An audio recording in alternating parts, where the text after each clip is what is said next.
नमस्कार, स्वागत है आप सभी का न्यूज 18 राजस्थान पर। मैं हूं आपके साथ हेमंत कुमार और चलिए खबरों की शुरुआत करेंगे इस वक्त की सबसे बड़ी खबर के साथ। चित्तौड़गढ़ से बहुत बड़ी खबर मिल रही है। धूलखेड़ा गांव में दूषित पानी का कहर लोगों पर टूट रहा है। यह बड़ी खबर इस वक्त की। विधायक सुरेश धाकड़ और जिला कलेक्टर में आपस में नोकझोंक हुई है। पेयजल लोगों को नहीं मिल पा रहा है। विधायक और जिला कलेक्टर ने अस्पताल का निरीक्षण किया है। निरीक्षण के दौरान विधायक और जिला कलेक्टर में आपस में नोकझोंक हुई है, जिसकी तस्वीरें सामने आई है। यह बड़ी खबर इस वक्त की। सबसे पहले सबसे तेज न्यूज 18 राजस्थान पर सबसे पहले तस्वीरें आप देखिए किस तरीके से विधायक सुरेश धाकड़ ने जिला कलेक्टर को खूब खरी खोटी सुनाई है। विधायक ने जिला कलेक्टर को मरीजों की समय पर सुध लेने की हिदायत दी। विधायक और जिला कलेक्टर की बहस का वीडियो सामने आया है। विधायक सुरेश धाकड़ और जिला कलेक्टर में आपस में नोकझोंक होने का वीडियो सरेआम हुआ है और यह कहते सुने जा सकते हैं विधायक कि आपका इंतजार कर रहा हूं इतनी देर से। दूषित पानी से करीब 100 लोग यहां पर बीमार हो गए हैं। चित्तौड़गढ़ के बेगू के धूलखेड़ा गांव में पिछले एक सप्ताह से दूषित पानी आ रहा है। हमारे सहयोगी पीयूष हमारे साथ जुड़ चुके हैं। पीयूष, क्या जानकारी है इन तस्वीरों को लेकर के और साथ ही दूषित पानी से होने वाली लोगों की परेशानी पर भी? जी देखिए, पूरा एक माजरा ये बताते हैं कि इसमें ये जो जिले के बेगू क्षेत्र का धूलखेड़ा गांव है, वहां पर पिछले 5 दिनों से दूषित पानी की सप्लाई के दौरान क्षेत्रवासियों ने उस पानी का बाद लगातार वहां पर रोगी जो हैं वो बढ़ते जा रहे थे। करीबन 100 लोग जो हैं वो उस रोग से ग्रसित हो गए, लोग बीमार हो गए इस पानी के सेवन बीमारी के चलते।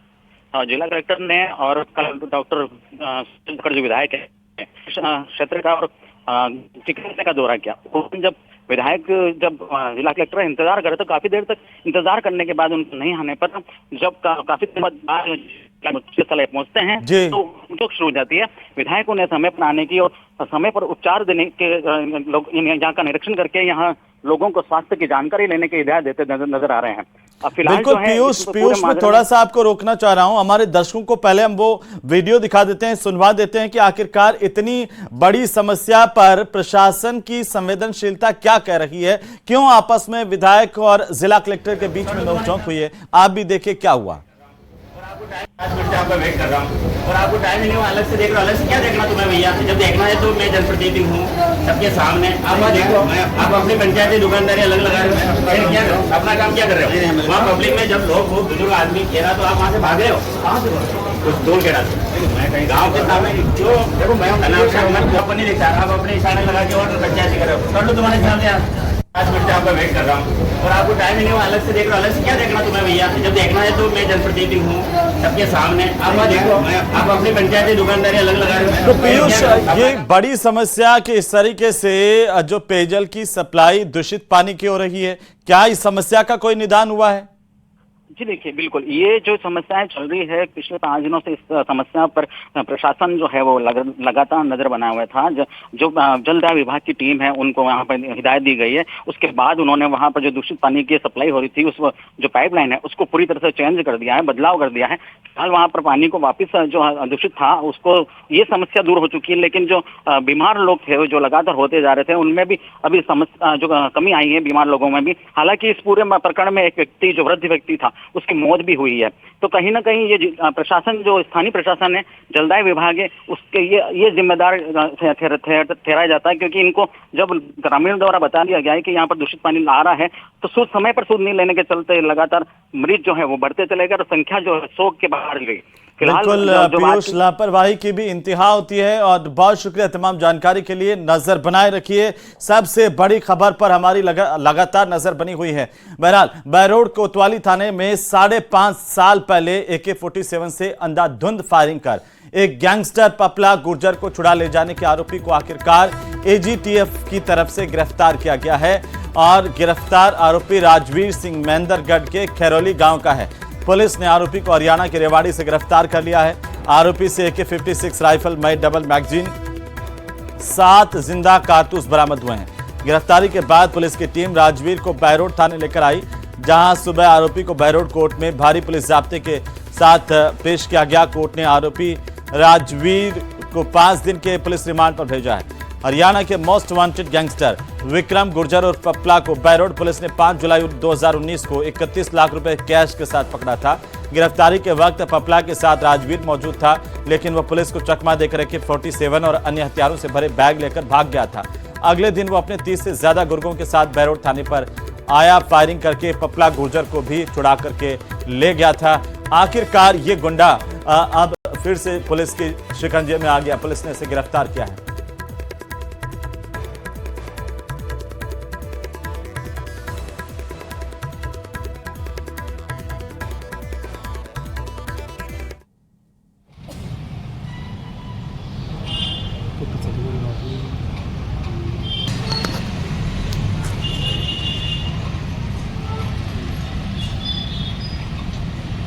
हजार 19 को बैरोड थाने पर एक बहुत ही बड़ी घटना हुई थी। एक गैंगस्टर विक्रम पपला को काफ़ी मुलजिमान AK-47 और AK-56 जैसे घातक हथियारों से लैस होकर छुड़ा के लेके गए थे। उस घटना का ये मेन कॉन्स्पिरेटर रहा है और सारी घटना का जो षड्यंत्रकारी है ये रहा है। इसके बाद ये 6/9/2019 से फरार था, जो अब पुलिस के हत्थे लगा है। इसने सारा का सारा घटना को अंजाम इसी ने दिया है। सारा 5 तारीख की रात्रि को ये हथियारों का बैग लेके भाग गया था और फिर जो मुलजिमान जिन्होंने थाने पे हमला किया उन सभी को इसने हथियार उपलब्ध कराते हुए सारा मुलजिमान को इकट्ठा करना, उनको हथियार उपलब्ध कराना और घटना का मुख्य षड्यंत्रकारी रहा है।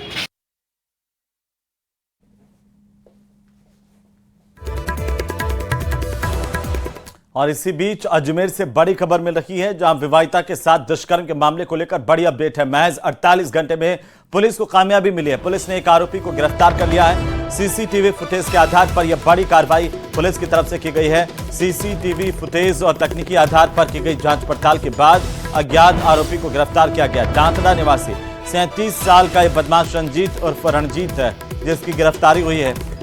थानाधिकारी प्रहलाद सहाय ने इस बात की जानकारी दी है। विवाहिता से दुष्कर्म मामले को लेकर के पुलिस ने बड़ी कार्रवाई की है। आरोपी को गिरफ्तार कर लिया है।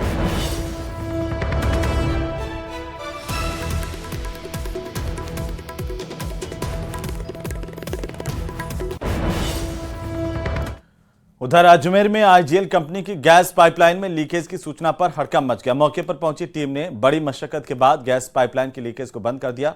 इसके बाद लोगों ने राहत की सांस ली। दरअसल माकूपुरा बाईपास स्थित तोशनीवाल फैक्ट्री के पास नाली की सफाई करते वक्त JCB के कर्मचारियों ने कंपनी की पाइपलाइन पर वार किया। इसके कारण वो लीकेज हो गया। कंपनी प्रतिनिधियों का कहना है कि इस मामले में पाइपलाइन की जानकारी सभी विभागों को दी जाती है। इसके बावजूद भी कार्य में लापरवाही बरती गई है। इससे गैस पाइपलाइन लीकेज हुई है। लापरवाहों के खिलाफ केस दर्ज करवाया जाएगा।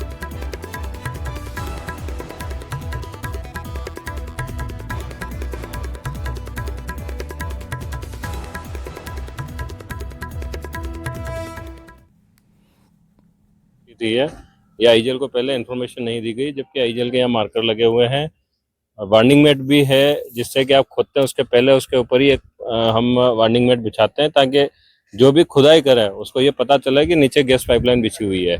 तो वो सब होने के बावजूद भी ये बिल्कुल लापरवाही है। जिस भी एजेंसी ने ये काम किया है उसके खिलाफ हम लोग FIR करेंगे। माकूपुरा इंडस्ट्रियल एरिया में एक नाले की सफाई के वक्त कोई JCB के कार्य से तो गैस पाइपलाइन में कोई लीकेज हो गया था और ये गैस पाइपलाइन घरेलू सप्लाई वाले वैसी मीथेन गैस की थी। तुरंत सूचना मिलने पर आदर्श नगर थाना स्टाफ और साथ में ही मैं भी। और इसी बीच बड़ी खबर हम आपको बता दें राजधानी जयपुर से, जहां पर प्रदेशाध्यक्ष गोविंद सिंह डोटासरा का बड़ा बयान सामने आया है। जयपुर से इस वक्त की बड़ी खबर, कंवरलाल मीणा मामले को लेकर के बड़ा बयान दिया है गोविंद सिंह डोटासरा ने। PCC चीफ कंवरलाल मीणा वाले मामले पर सुप्रीम कोर्ट जाएंगे। विधानसभा अध्यक्ष को पूरे घटनाक्रम के बाद तुरंत एक्शन लेना चाहिए। SI भर्ती को लेकर के भी गोविंद सिंह डोटासरा ने बोला है कि SI भर्ती पर बीजेपी की सरकार में आपस में टकराव है। डोटासरा ने कहा कि बीजेपी ने ऐसे ही भर्ती मामले में कांग्रेस को खूब बदनाम किया था। अब जब खुद की सरकार आई तो सब कमेटी की बैठक के बाद भी कोई नतीजा नहीं निकाल पा रहे हैं। इस मामले को लेकर हम सुप्रीम कोर्ट में जाने की तैयारी कर रहे हैं। कंवरलाल मीणा मामले में कांग्रेस पार्टी सुप्रीम कोर्ट जाएगी। हालांकि कंवरलाल मीणा ने सरेंडर कर दिया है। क्या कुछ कहा जरा सुनिए। फैसले के बावजूद भी एक विधायक अंता के विधायक माननीय कंवरलाल मीणा जी की सदस्यता 24 घंटे के अंदर खत्म होनी चाहिए थी, आज भी लिए बैठे हैं और फिर कहते हैं कि मैं संवैधानिक पोस्ट पे हूं, मेरी इज्जत करो, मैं निष्पक्ष हूं, मैं पारदर्शी हूं, मैं किसी का पक्षपात नहीं करता। आप बताओ, एक बाप के विधायक जिसके ऊपर एक एसीबी ने एफआईआर की, उसका इन्वेस्टिगेशन चल रहा है, अभी पूरा नहीं हुआ, उससे पहले सदाचार कमेटी के अंदर उसकी मीटिंग करा करके इसकी जल्दी से इसको सदस्यता इसकी समाप्त करो, उसमें लग गए। और सुप्रीम कोर्ट के कहने के बावजूद और कानून होने के बावजूद, जिस कानून के तहत राहुल गांधी जी की 24 घंटे में सदस्यता समाप्त की लोकसभा से और मकान भी खाली करा लिया, वो कंवरलाल की 19-20 दिन बाद में भी सदस्य समाप्त नहीं कर रहे, कह रहे 2 दिन का समय दे दो। तो 2 दिन में कौन से क्या आप हासिल कर लोगे?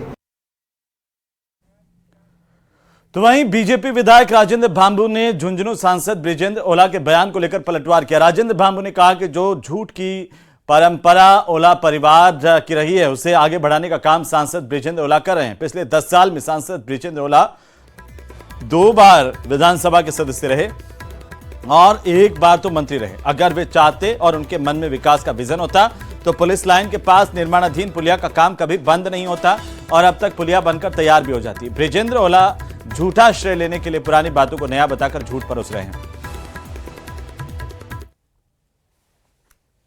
सांसद महोदय श्रीमान बृजेंद्र जी ओला ने ये बताया झुंझुनू की जनता को कि सालों साल से लंबित पड़े ब्रिज के लिए मैं अभी प्रयासरत हूँ और उसके प्रपोजल रेलवे को भिजवाए जा रहे हैं। तो मैं माननीय से निवेदन करना चाहूँगा कि वो इस तरह की झूठी और अनगढ़ प्रचार करके सस्ती लोकप्रियता हासिल करने की कोशिश नहीं करें, जबकि वास्तविकता ये है कि उपचुनाव के समय मैंने और हमारे यशस्वी मुख्यमंत्री भजनलाल जी ने ये घोषणा की थी कि पिछले 20 साल से जो जनप्रतिनिधि उदासीनता के कारण झुंझुनू विधानसभा पिछड़ी हुई है, उसको चंद महीनों में हम लोग विकास के इतने कार्य करेंगे कि तो अग्रिम पंक्ति में होगा। तो वहीं सीकर में हुई कल झुंझुनू और सीकर के जिला स्तरीय अधिकारियों की बैठक में मुख्य सचिव सुधांश पंत ने झुंझुनू जिला कलेक्टर की जमकर क्लास लगाई है और उन्हें नसीहत भी दी। दरअसल मुख्य सचिव सुधांश पंत चिकित्सा विभाग की योजनाओं की समीक्षा कर रहे थे, तभी जिला कलेक्टर राम अवतार मीणा को योजना के बारे में जानकारी नहीं दे पाए, जिस पर मुख्य सचिव सुधांश पंत नाराज हो गए। उन्होंने कहा कि कलेक्टर साहब, आपकी नौकरी के 3 महीने बचे हैं, आपको योजनाओं का नाम तक नहीं पता और ऐसे में क्या मॉनिटरिंग करते हो, क्या साप्ताहिक समीक्षा करते हो। मुख्य सचिव सुधांश पंत यही नहीं रुके, उन्होंने पहले जिला कलेक्टर को नसीहत दी कि अच्छा काम करोगे तो आपका नाम होगा, इसके बाद चेताया भी कि दूसरे लफड़ों में पड़ोगे तो परिणाम भुगतने पड़ेंगे। मुख्य सचिव सुधांश पंत की ने बैठक में मौजूद संभागीय आयुक्त पूनम को भी निर्देशित किया कि झुंझुनू में 1 अक्टूबर 2024 से अब तक कितने हथियार लाइसेंस जारी हुए हैं और जमीनों के नामांतरण के मामलों की जांच कर 15 दिन में रिपोर्ट पेश की जाए।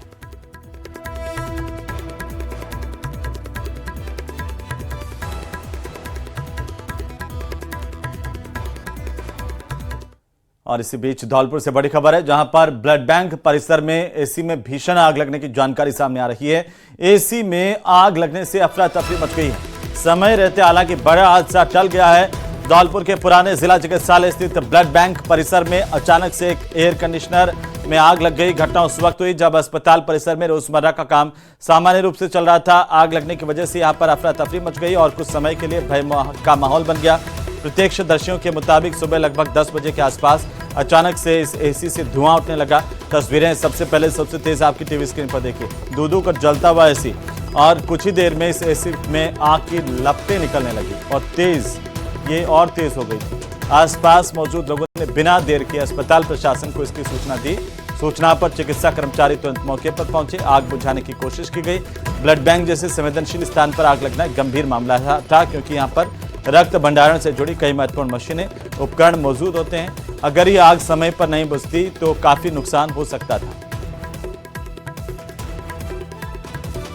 तो हालांकि अब राहत की बात यह है कि इस आग को बुझा लिया गया है। उधर टोंक कलेक्ट्रेट को बम से उड़ाने की धमकी मिलने के 12 घंटे बाद लोगों ने राहत की सांस ली है। कोटा से पहुंचे डॉग स्क्वाड और बम निरोधक दस्ते ने जिला कलेक्ट्रेट के पूरे परिसर की चप्पे चप्पे की तलाशी ली है। इस दौरान किसी तरह की संदिग्ध वस्तु यहां पर कोई नहीं मिली। टीम ने देर रात को कलेक्टर ऑफिस और आसपास की तलाशी लेकर हर एंगल से जांच की है। इस दौरान कलेक्ट्रेट के बाहर मुख्य बाजार में लोगों की भीड़ लगी रही। बम से उड़ाने की धमकी के बाद से कलेक्ट्रेट परिसर की स्थानीय पुलिस और सिविल डिफेंस की टीमों ने दिन भर तलाशी भी ली है। इस दौरान कलेक्ट्रेट परिसर को पूरी तरह से बंद कर दिया गया।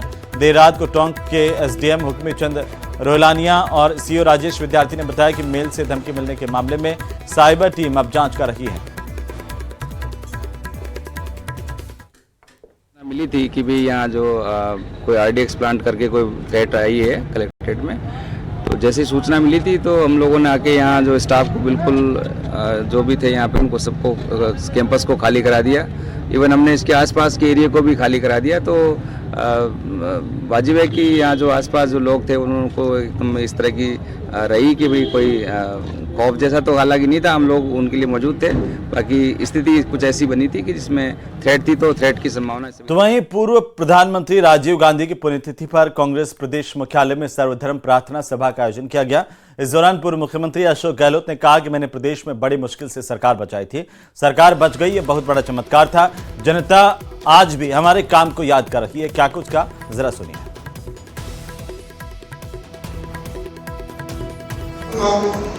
सरकार बच गई, ये बहुत बड़ा चमत्कार है। आप सभी हमारे साथ थी, आप सभी हमारे साथ थी और सरकार बच गई। यहाँ नंबर 1 नंबर 2 होती है मैंने सरकार गिराने का नंबर 1 नंबर 2 समझ गया आप लोग। जो बोलता है सरकार गिराने का, तो मध्य प्रदेश कर्नाटका महाराष्ट्र में 50 में चलेगी सूचना सरकार गिर गई। आप सबकी दुआएं थी, हाईकमान का आशीर्वाद था और 5 साल मैंने पूरे करते वरना सवाल ही बनाने होता है। तो वहीं दौसा में कांग्रेस के संविधान बचाओ अभियान के तहत जिला स्तरीय कार्यक्रम का आयोजन किया गया। कार्यक्रम में दौसा सांसद मुरारीलाल मीणा, विधायक डीसी बैरवा समेत पूर्व मंत्री प्रसादीलाल मीणा, ममता भूपेश, शकुंतला रावत समेत कई कांग्रेस के नेताओं ने शिरकत की। इस दौरान कांग्रेस नेताओं ने कहा कि बीजेपी संविधान में संशोधन कर संविधान को खत्म करने का प्रयास कर रही है, संवैधानिक संस्थाओं का दुरुपयोग किया जा रहा है। सांसद मुरारीलाल मीणा ने बीजेपी की तिरंगा यात्रा पर भी तंज कसा और कहा कि जो लोग तिरंगे और संविधान का अपमान करते हैं वे लोग तिरंगा यात्रा निकाल रहे हैं। तो प्रधानमंत्री नरेंद्र मोदी 22 मई को बीकानेर के दौरे पर रहेंगे। इस दौरान प्रधानमंत्री मोदी वर्चुअल रूप से अनेक रेल परियोजनाओं का लोकार्पण करेंगे। दौसा के मंडावर महुआ रोड रेलवे स्टेशन समेत प्रदेश के 8 रेलवे स्टेशनों पर अमृत स्टेशन योजना के तहत हुए पुनर्विकास के कार्यों का लोकार्पण प्रधानमंत्री नरेंद्र मोदी करेंगे। मंडावर महुआ रोड रेलवे स्टेशन को लगभग 3 करोड़ रुपए की लागत से पुनर्विकसित किया गया है। इसके तहत स्टेशन भवन को विस्तारित करने के साथ साथ रेनोवेट किया गया है। प्रधानमंत्री के वर्चुअल उद्घाटन कार्यक्रम को देखते हुए आगरा मंडल के रेल अधिकारी मंडावर महुआ रोड रेलवे स्टेशन पर पहुंचे, तैयारियों का जायजा भी लिया। काम कंप्लीट हो चुका है अमृत स्टेशन डेवलपमेंट का और यहाँ लगभग 3 करोड़ रुपए खर्च किए गए हैं महुआ मंडावर रोड पर। और इसमें जो बेसिक जो फैसिलिटीज डेवलप की गई है उसमें यहाँ पे सर्कुलेटिंग एरिया का डेवलपमेंट है, प्लस स्टेशन का फसाड डेवलपमेंट है, प्लेटफॉर्म पे यात्री सुविधाओं को बढ़ाया गया है, नए साइनेज लगे हैं। इसके अलावा कुछ प्लेटफॉर्म का जो शेल्टर है कवर शेड वो हम बढ़ाए। तो वहीं पीएम मोदी ने एक्स पर पोस्ट लिखी है कि कल 22 मई भारत के रेलवे इंफ्रास्ट्रक्चर के लिए एक महत्वपूर्ण दिन है। अमृत स्टेशन आराम कनेक्टिविटी को बढ़ावा देंगे और हमारी शानदार संस्कृति का जश्न मनाएंगे। प्रधानमंत्री नरेंद्र मोदी की एक्स पर ये पोस्ट जिसमें उन्होंने इस बात का जिक्र किया है कि कल वे देश को और देश के रेलवे को कई सौगात देने जा रहे हैं। मानेर आने वाले हैं और अनेक रेल परियोजनाओं की सौगात देंगे। दौसा के भी मंडावर महुआ रोड रेलवे स्टेशन का जीर्णोद्धार कराया गया है, इसका उद्घाटन कार्यक्रम होगा। इसकी तैयारियां आप देख सकते हो कि टेंट वगैरह लगाए जा रहे हैं, पूरी तैयारियां की जा रही हैं। जो आगरा मंडल के जो रेल अधिकारी हैं वो खुद यहाँ पर विजिट कर रहे हैं। आप सामने तस्वीर देख सकते हो, ये जो सर्कुलेटिंग एरिया है, यानी काफी अच्छा स्पेस दिया गया है जो पार्किंग के रूप में भी काम में आ सकता है। और बिल्डिंग की तस्वीर आप देख सकते हो कि पूरी तरह लाल पत्थर का इसमें उपयोग किया गया है। यानी यूं कहा जा सकता है कि जो मंडावर महुआ रोड रेलवे स्टेशन है इसको काफी सुंदर तरीके से सजाया गया है और इसकी सजावट भी की गई है। और यहाँ पर तस्वीरों में आप सामने देखो, जो मुख्य गेट है वो भी नया बनाया गया है। यात्री सुविधाओं का विशेष ध्यान रखा गया है, दिव्यांग पार्किंग बनाई गई है। कुल मिलाकर ये कहा जा सकता है कि जो मंडावर महुआ रोड रेलवे स्टेशन है यहाँ पर करीब 3 करोड़ रुपए लगाकर जो यात्री सुविधाएं हैं उनका विस्तार किया गया है, उनको बढ़ाया गया है। और अब जो ये विकास के कार्य हुए हैं इनका प्रधानमंत्री नरेंद्र मोदी वर्चुअल रूप से उद्घाटन करेंगे और इस उद्घाटन कार्यक्रम को लेकर भी तैयारियां शुरू हो गई हैं। और जो मंडावर महुआ रोड रेलवे स्टेशन है यहाँ पर उद्घाटन समारोह भी आयोजित होगा। आशीष शर्मा, न्यूज़ 18, मंडावर, दौसा। तो वहीं करौली शहर की गोमती कॉलोनी में लोग 8 दिनों से पेयजल संकट से जूझ रहे हैं। भीषण गर्मी में नलों से जलापूर्ति ठप होने से कॉलोनी के लोग हैंडपंप और टैंकरों के सहारे अपने प्यास बुझाने को मजबूर हैं। टैंकर पैसे देकर के मंगाते हैं लेकिन सरकारी टैंकर नहीं दिख रहे। समस्या से त्रस्त होकर कॉलोनी के लोगों ने जिला कलेक्ट्रेट पहुंचकर जिला कलेक्टर को ज्ञापन दिया है, शीघ्र समाधान की मांग की है। लोगों का कहना है कि कई बार शिकायत करने के बावजूद जलदाय विभाग की ओर से कोई स्थायी समाधान पेयजल को लेकर नहीं किया गया है। विभागीय अभियंता भी क्षेत्र का दौरा कर चुके हैं लेकिन स्थिति जस की तस बनी हुई है। इस भीषण गर्मी में लोग परेशान हैं। कॉलोनी के लोगों ने प्रशासन से ये मांग की है कि जलापूर्ति शीघ्र सुचारू की जाए ताकि आम जनता को इस भीषण गर्मी में राहत मिल सके।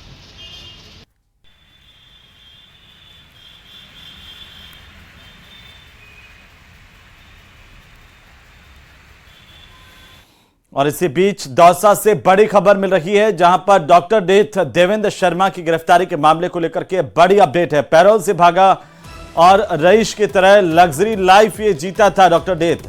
सीरियल किलर देवेंद्र शर्मा गुढ़ा कटला के रामेश्वर धाम मंदिर में रहता था। लोगों का इलाज करता था सीरियल किलर देवेंद्र और पैसे लेता था। वृद्धाश्रम भी शुरू करने वाला था लेकिन अब पुलिस के शिकंजे में आ गया है। सीरियल किलर देवेंद्र शर्मा को लेकर बड़े खुलासे हुए हैं। जहां दया दास बनकर किए रहता था, 100 से ज्यादा हत्याएं करने वाला डॉक्टर डेथ किस तरीके से लग्जरी लाइफ जी रहा था, इसका बड़ा खुलासा हुआ है। हालांकि पुलिस ने इसे शिकंजे में ले लिया है और अब इससे पूछताछ की जाएगी। कई मामले जिसमें इस पर 100 से ज्यादा मर्डर करने के गंभीर आरोप है। डॉक्टर डेथ को लेकर के ये चौंकाने वाला खुलासा हुआ है। तो दौसा से ये बड़ी जानकारी है इस वक्त की। देवेंद्र शर्मा की गिरफ्तारी हुई है। दौसा से इस वक्त की बड़ी खबर। सीरियल किलर लग्जरी लाइफ जीता था, फरारी पर लगातार ये वृद्धाश्रम भी शुरू करने वाला था लेकिन उससे पहले पुलिस की गिरफ्त में आ गया। एक बार फिर से ये पुलिस के हत्थे चढ़ गया है।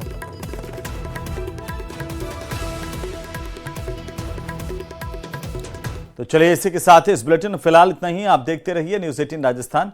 नमस्कार।